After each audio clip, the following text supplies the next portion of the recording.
சின்ன வயசுலேருந்து மீடியாவில் ஏதாச்சும் ஒரு விஷயம் சாதிக்கணும் அப்படின்னு சொல்லி எல்லாருக்குள்ளேயும் ஆசையை ஊட்டின ஒரு அண்ணன் தான் ஆர்ஜே விக்னேஷ்காந்த் அண்ணா. எங்களை கூப்பிட்டு விருந்தே வச்சு தம்பிங்களா எப்படா ட்ரைசிக்கில் பயணம் பண்ணி வந்தீங்கன்னு சொல்லி கேட்டுக்கிட்டே இருந்தார். அண்ணன் எங்களுக்கு மிகப்பெரிய ஒரு சப்போர்ட்டு.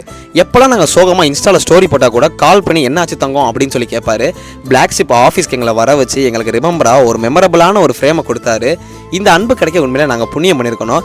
அண்ணன் கட்டி தழுவி மொத்தத்தை கொடுத்துட்டு தங்கங்களா நீங்கள் அவ்வளோ கஷ்டப்பட்டு ட்ரைசிக்கிள் ஓட்டிருக்கீங்க, என்னால் ஒரு 5 கிலோமீட்டர் கூட நடந்து போக முடியாது, ஆனால் ட்ரைசிக்கிள் அவ்வளோ தூரம் போயிட்டு வந்திருக்கீங்கன்னு சொல்லி மொத்தத்தை கொடுத்து அண்ணன் அன்பை தெளிச்சிட்டாரு. எல்லாமே வித்தியாசமாக பண்ணுறதுக்கு இந்த ஒரு ஃப்ரேம் தான் சாட்சி. நாங்கள் எத்தனை நாள் போனோம், எத்தனை கிலோமீட்டர் போனோம், எந்த சைக்கிளில் போனோம் கொண்டு காமிச்சிருந்தாரு.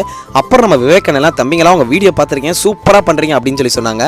அண்ணே கீழே தானே ட்ரைசிக்கிள் நிற்குது, அடப்பாவீங்களா ட்ரைசிக்கிள் இடம் என்னை பார்க்க வந்தீங்க அப்படின்னு சொல்லி கீழே எல்லாருமே இறங்கி வந்துட்டாங்க. பிளாக் ஷிப் ஆஃபீஸில் வேலை பார்த்தா எல்லா அண்ணன்களும் அக்காக்களும் வந்து டே இதில் எப்படா போயிட்டு வந்தீங்க, இவ்வளோ லக்கேஜ் இருக்கே அப்படின்னு சொல்லி கேட்டுட்டு ரொம்ப நேரம் சிரித்து பேசிக்கிட்டே இருந்தாங்க. அதனால தாங்க தெரியுது இன்னும் அந்த அண்ணன் ஏன் உச்சத்தில் இருக்காங்க அப்படின்னு.